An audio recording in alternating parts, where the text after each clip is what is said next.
Welcome to another deep dive. Today, we're going to explore this fascinating idea called the elephant in the brain. Ooh, that sounds intriguing. It is. It's all about the hidden motives behind why we do the things we do. So those underlying reasons we might not even be aware of ourselves. Exactly. And get this, it's not just some random theory. There's actually a whole book dedicated to it. A book, huh? Yep.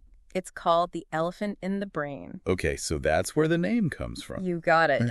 And basically, the book argues that we're often totally clueless about our real reasons for doing things, especially when it comes to all that social stuff. Social stuff, huh? You know, like how we interact with others, the choices we make in relationships, at work, you name it. I see. So it's like there's this hidden agenda going on beneath the surface. Exactly. And the crazy part is that this isn't just some weird quirk. The book argues that these hidden motives are actually deeply ingrained in us. Deeply ingrained. How so? Well, they say it's all thanks to evolution. Our ancestors who were really good at navigating those complex social situations, they were the ones who thrived. Survival of the fittest. I get it. Right. But it's not just about being physically strong. It's about being socially savvy. The ones who could secure mates, build alliances, all that jazz. Those are the ones who passed on their genes. Makes sense. So those social smarts became just as important as any physical trait. Exactly. And guess what? Those same games are still being played today, even if we're not consciously thinking about it. Really? Yeah. We're all just pawns in some ancient evolutionary game. Pretty much. And the book focuses on three big arenas where this is super obvious. Okay, I'm hooked. What are they? Sex, status, and politics. Wow, that covers a lot of territory. I know, right? Right. But before we get into all that, I want to start with something specific, something the book talks a lot about. Primate grooming. Primate grooming. Like monkeys picking bugs off each other. Exactly. Yeah. Seems pretty straightforward, right? Just good hygiene. Yeah. What else could it be? Well, the book suggests there's a lot more to it than meets the eye. They point out that gelada baboons, for example, they spend way more time grooming each other than they need to for just cleanliness. More time than necessary. Okay, now I'm curious. What are they doing all that extra time? According to the book, it's all about politics. Politics? You mean like running for office? Not exactly, but it's about building alliances, currying favor, navigating the power dynamics of the group. It's like subtle political maneuvering, but with fur instead of suits. That's incredible. So even something as seemingly simple as grooming can have these hidden layers of meaning. Exactly. And get this. The book suggests that we humans do something similar. We do. I mean, I'm not exactly picking fleas off my coworkers. Right. But we engage in all sorts of grooming behaviors too. Think about it. Complimenting someone's outfit, offering to help with a project, even just making small talk. I never thought of it that way, but I guess you're right. There's always a social element to those interactions. Exactly. We're constantly trying to build relationships and strengthen our social standing, just like those primates. So it's not always about genuine kindness. Yeah. Sometimes it's about playing the social game. Well, the book doesn't say kindness is fake, but it suggests that those actions can often serve a double purpose, even if we're not consciously aware of it. And this is where the concept of honest signaling comes in. Honest signaling. What's that all about? Well, it's about why some signals are more trustworthy than others. I'm not sure I follow. Okay, think of it this way. A lion's roar is a pretty reliable signal of strength, right? Yeah, I wouldn't want to mess with a roaring lion. Exactly, because a smaller, weaker animal couldn't produce that sound. It's just too physically demanding to fake it. So the effort involved makes it a more honest signal. Exactly. The book argues that the same principle applies to human behavior. The more effort or risk involved in a signal, the harder it is to fake, and therefore, the more likely it is to be genuine. Interesting. So how does that play out in human interactions? Well, the book uses body language as an example. It says body language is often more honest than our words because it's harder to consciously control those subtle cues. Think about it. Okay, I'm thinking. Have you ever seen someone force a smile that doesn't quite reach their eyes? Or fidget nervously, even though they're trying to act confident? Yeah, I can definitely picture that. Well, those are examples of honest signals. They're betraying the person's true feelings no matter what they're saying out loud. So while we might try to control our words, our bodies can sometimes give us away. Precisely. And that has huge implications for how we navigate social situations.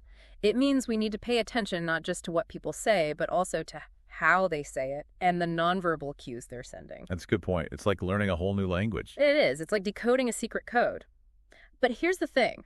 Even if we can spot these signals in others, it's much harder to be aware of our own. Yeah, I guess we're all kind of blind to our own elephants. Exactly. And that leads to a whole other level of complexity.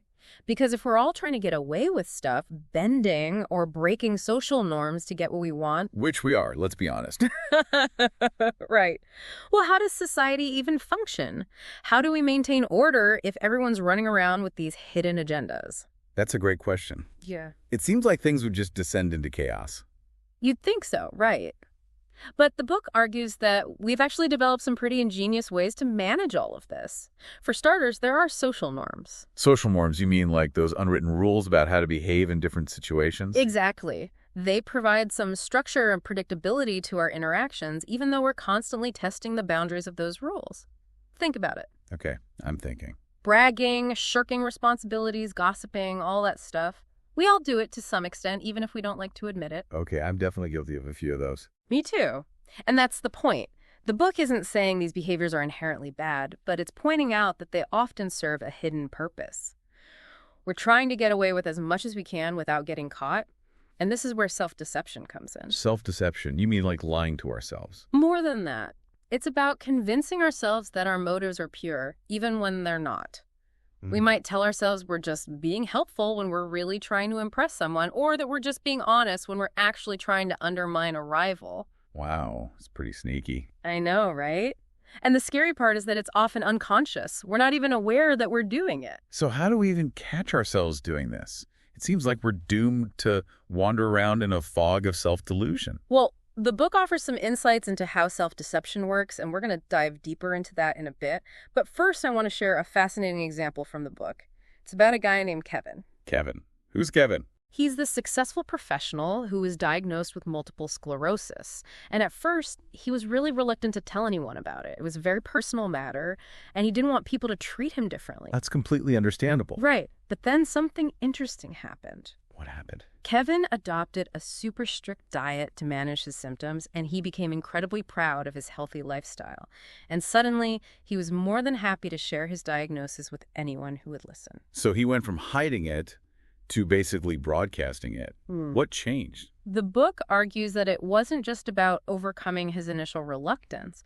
It was about finding a way to turn his diagnosis into a positive. By weaving it into a narrative about his healthy lifestyle, he was able to signal his virtue and self-control without actually bragging about it. So it was a sneaky way to show off. Exactly, and this is a classic example of self-deception at work. Kevin convinced himself that he was sharing his story for purely altruistic reasons, to raise awareness or inspire others, but the book suggests there was a deeper motive at play, one he might not have even been aware of. So even something as personal as a medical diagnosis can be used for social signaling.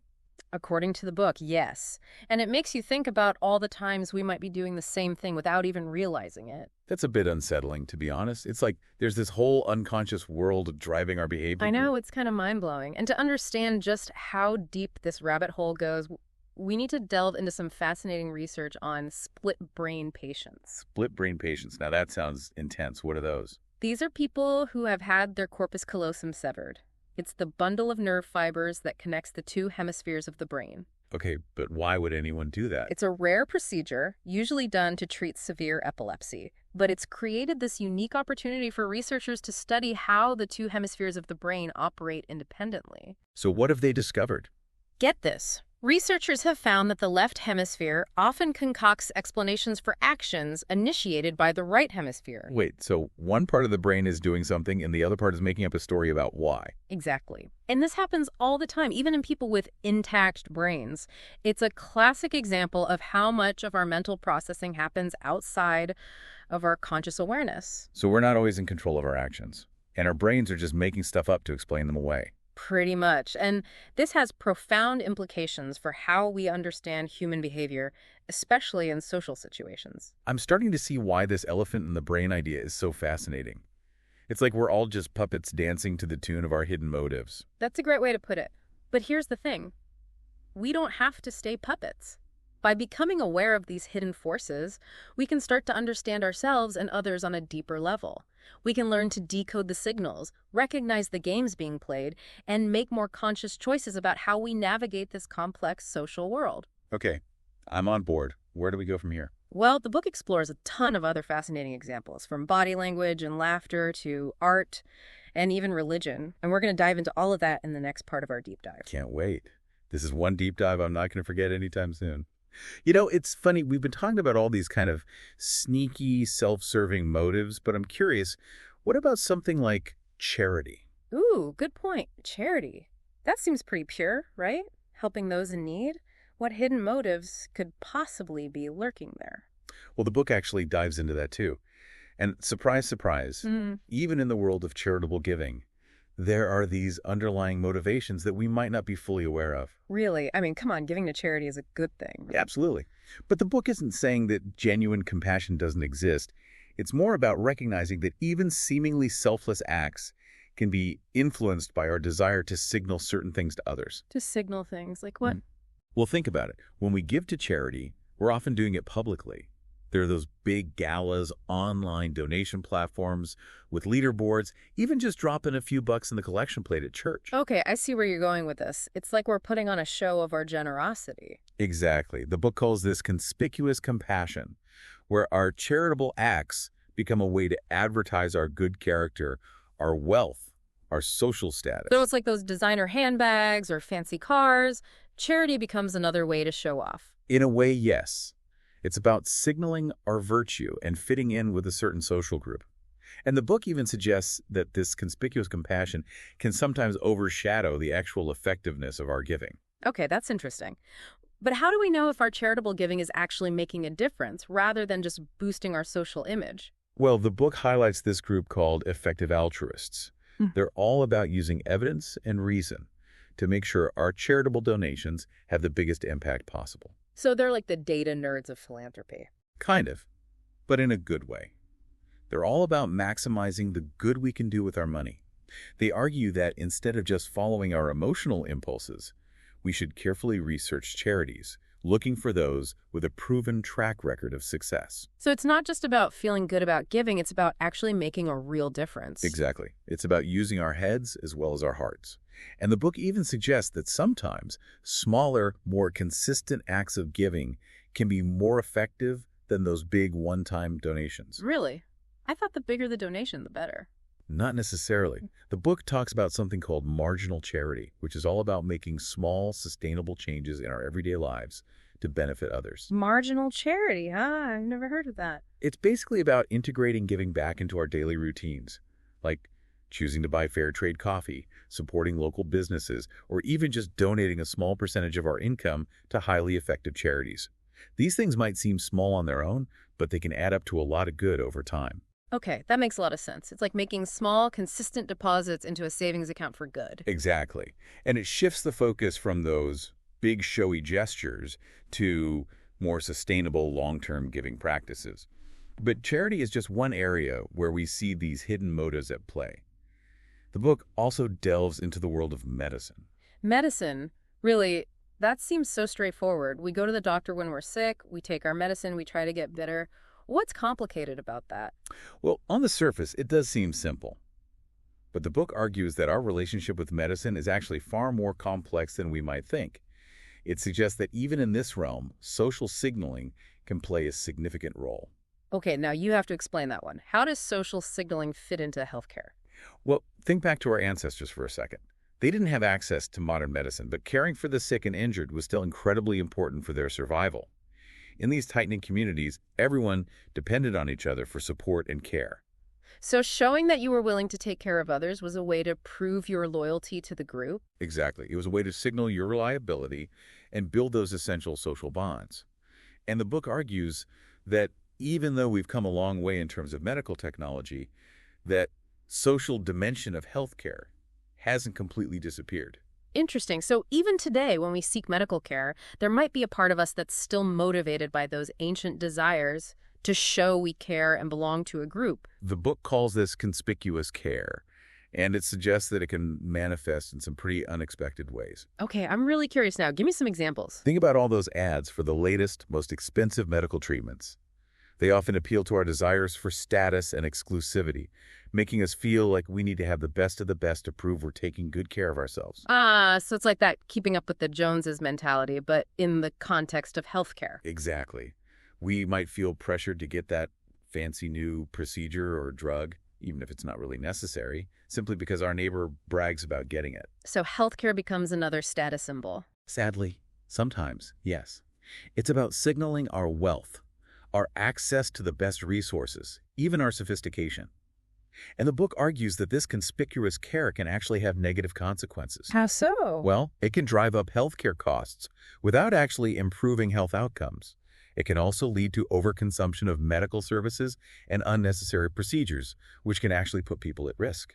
That's a really scary thought. It is. And it highlights how important it is to be mindful of our motives when it comes to healthcare decisions.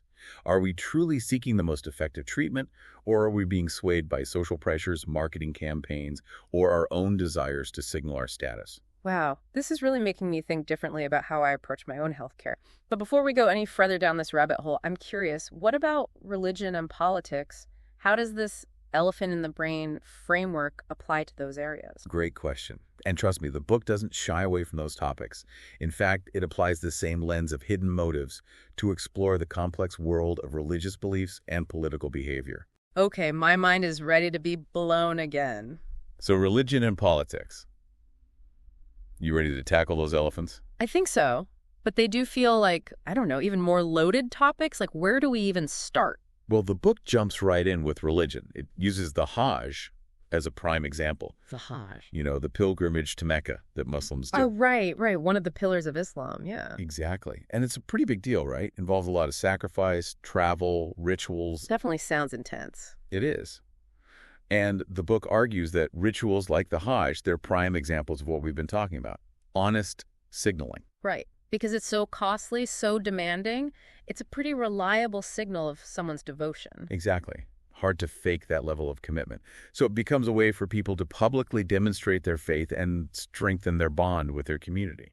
So it's not just about the personal belief, it's also about showing that belief to the world. Exactly.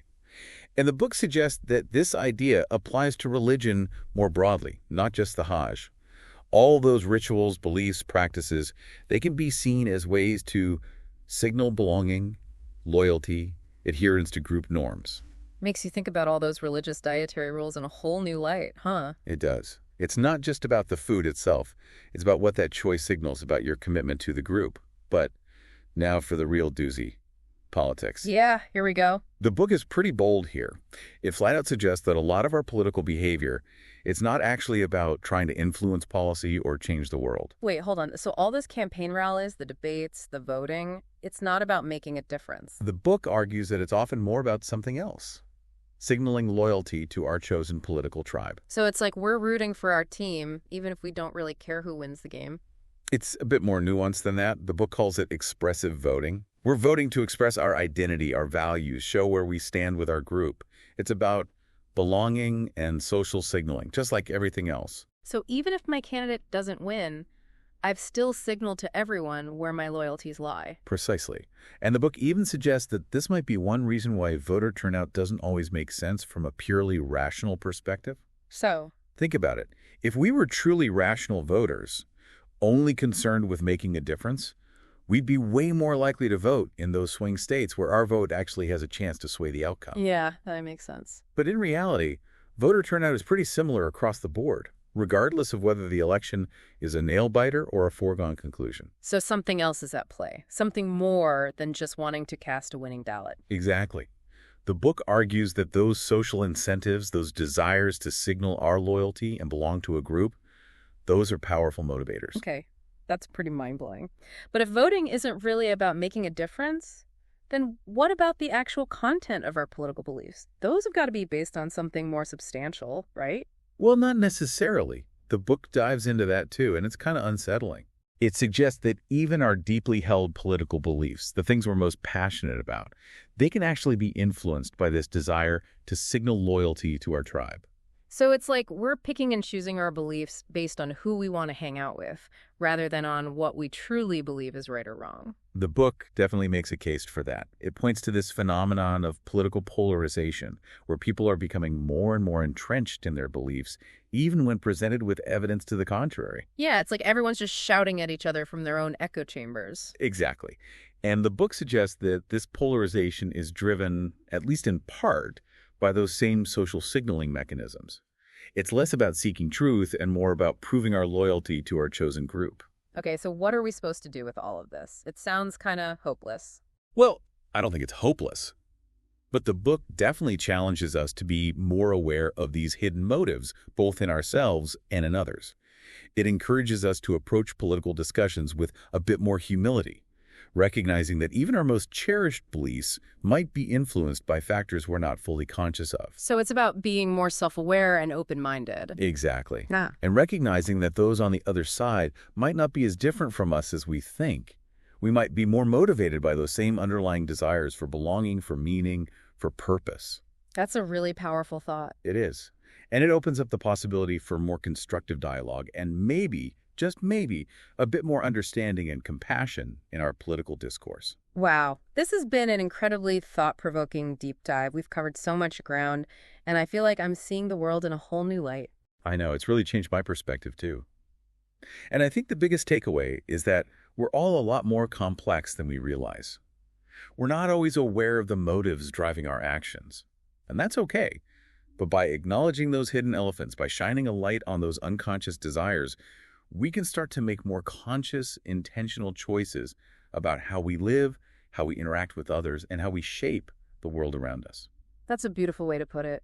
And on that note, I think it's time to wrap up this deep dive. But before we go, I want to encourage all our listeners to check out The Elephant in the Brain for themselves. It's a challenging read, but it's definitely worth the effort. It's one of those books that will stay with you long after you finish it. I agree. It's a real game changer. And I think it has the potential to spark some really important conversations, both in our personal lives and in society as a whole. Absolutely. And who knows, maybe by understanding these hidden motives, we can start to build a more compassionate, understanding, and ultimately more human world. Here's to that. Cheers to that.